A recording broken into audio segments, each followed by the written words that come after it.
Thank you for the presentation. Well, the results that I will be presenting today are part of an ongoing PhD, and they're kind of a work in progress. Colostrum is essential for the calf. Not only it provides the nutrients it requires, but also it provides antibody and other immune components. This is especially important in ruminants since they don't get antibodies in utero from the mother, unlike other mammals. IgG is the most abundant antibody isotype in colostrum, and for this reason and the functions that it has in preventing bacterial and viral infections is used as a measure of colostrum quality. In order to ensure a proper transfer of antibodies from the cow to the calf, we need, sufficient concentration of IgG in colostrum, but also we need for the calf to uptake those antibodies sufficiently well.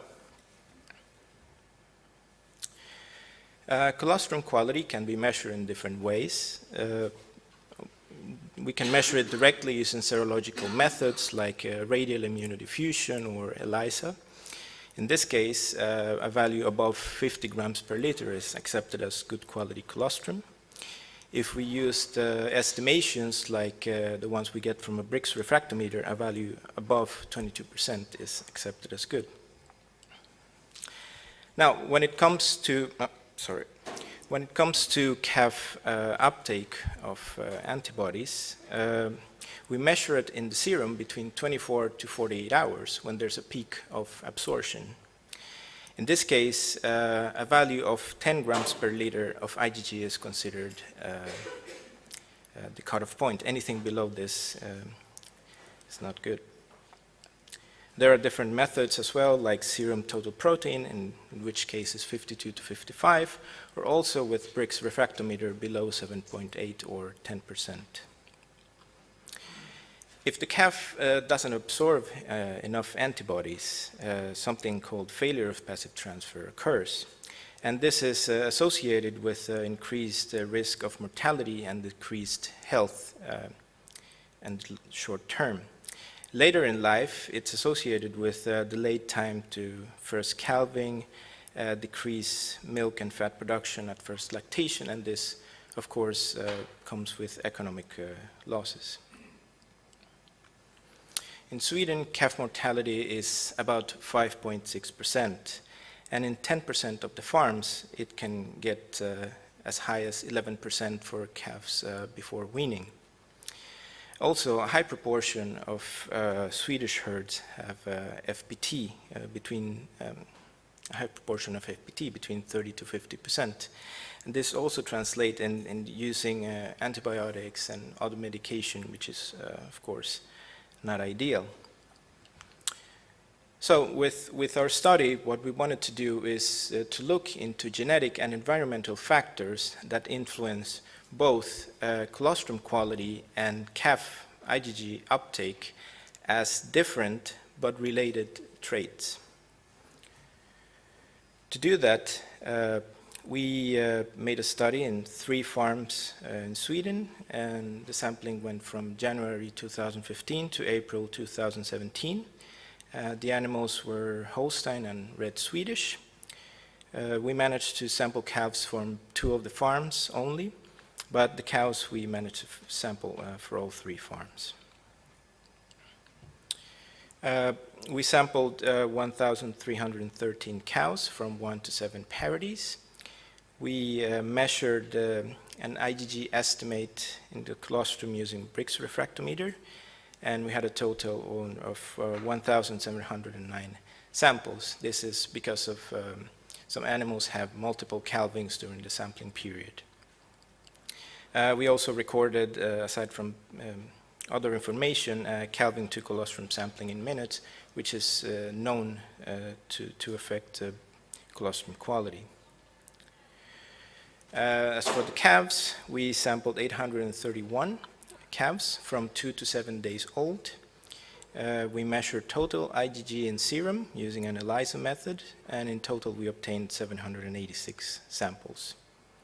We also recorded some important information like first meal volume, time, and from which cow did the calf took the colostrum, and also calving to blood collection time in days. For the analysis, we used linear mixed models with ASREML 4.1 software. For genetic relationships, we used a pedigree provided by Vexa Sweden that went back at least 20 generations for each individual. And then we calculated heritability estimates and variance proportions. So for colostrum quality, we fit this model that included calving to colostrum sampling time as covariable, breed and parity as fixed effects, herd year season of calving as random effect, as well as additive genetic effect of the animal. We also run a repeatability model, including a permanent environment effect of the animal. For calf serum IgG, we used another model. In this case, we fitted 3 covariables: Brix value of the colostrum fed, volume of the first meal, and birth to blood sampling time. Then, as random effects, we also fitted herd year season and additive genetic effect of the calf. We fitted a second model, including maternal effect of the cow. As for descriptive statistics, colostrum Brix, the mean was 21.9%, and the values range from 7 to 39. Coefficient of variation was 19%, and about half of the animals were below the cutoff quality value, which in this case was below 22 for the Brix refractometer. Regarding calf serum IgG, the mean was 23 grams per liter, and the values range from 1 to 72, with a coefficient of variation rather high at 57%, and about 14% of the animals were below the quality cutoff in this case, which was 10 grams per liter of IgG. So for the model results, the model including the repeatability, we obtained a heritability of 0.35, repeatability of 0.51, and a variance proportion of 1% for herd year season. When we didn't include the permanent environment effect, the heritability went up to 0.48, and the herd year season effect was the same. For calf serum IgG, when we fit the model with maternal effect, we obtain a heritability of 0.17 and a maternal effect of 0.20, and herd year season accounted for 15% of the phenotypic variation. If we excluded maternal effect from the model, heritability nearly doubled, in this case 0.31, and the variance proportion of herd year season was mostly the same. Regarding conclusions, well, for colostrum IgG, we obtain a moderate heritability and high repeatability, which makes it a potentially interesting trait.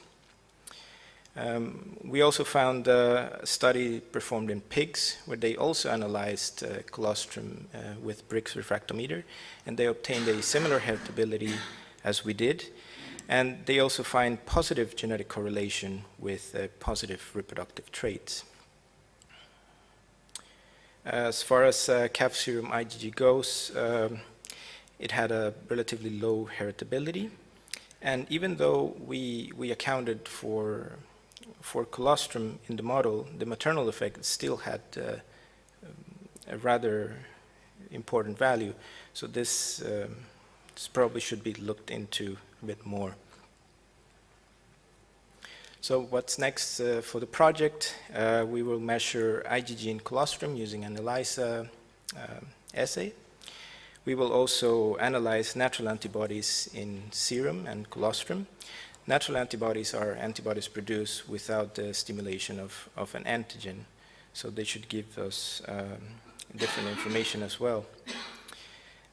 We would also correlate colostrum antibody with production traits like milk yield, protein, and fat.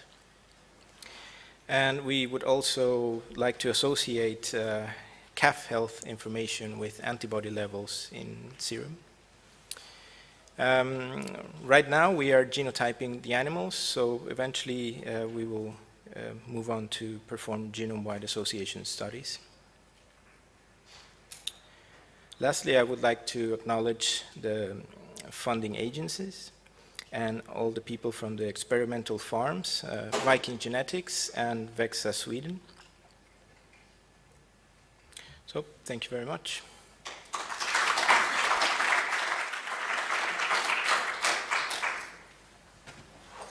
Questions? Hi, Peter Knap here. When you do not fit the maternal effect in that model, then the heritability goes up. When you do not fit the permanent environmental effect in the other model, then the heritability goes up. What are you going to do with that knowledge? What are we going to do with that? Or put it more bluntly, why did you fit it without the maternal effect? And why did you fit it without a permanent environment? Okay, the reason of why we did it like that is because it's actually difficult to really disentangle the maternal effect with the data that we have, because not every cow had multiple calvings. So we wanted to test how it seemed for both.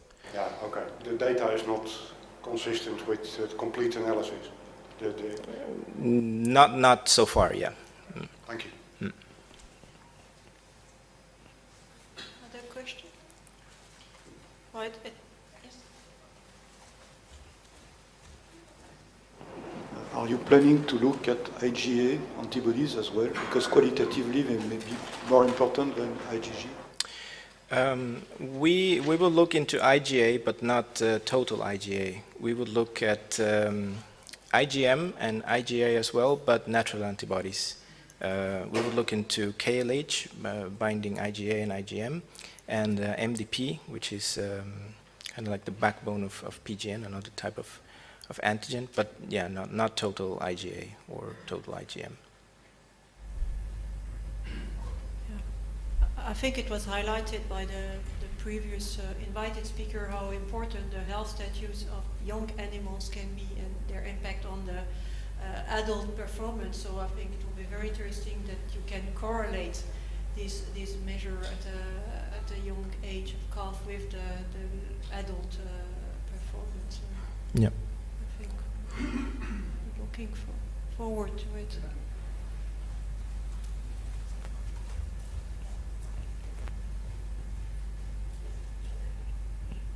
Thank you for a nice presentation.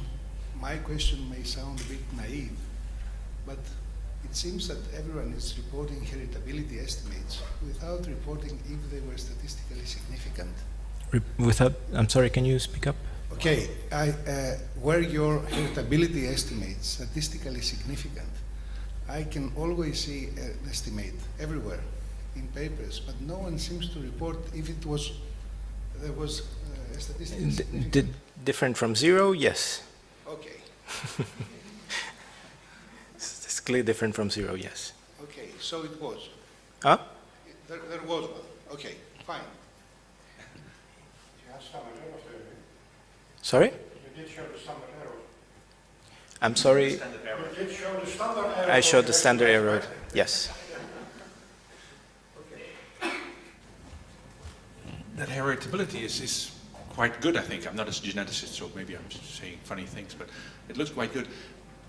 Is that something that you will see in other species as well? I mean, is heritability, if it has a good value, is that the same or same of a similar order of magnitude in cows, in pigs, for this trait? Would there be a reason why it could be different? Well, it varies from population to population, so I would imagine it's from species to It species even would, more. yeah. But this effect of the interaction with maternal effect has been seen, for example, in chicken.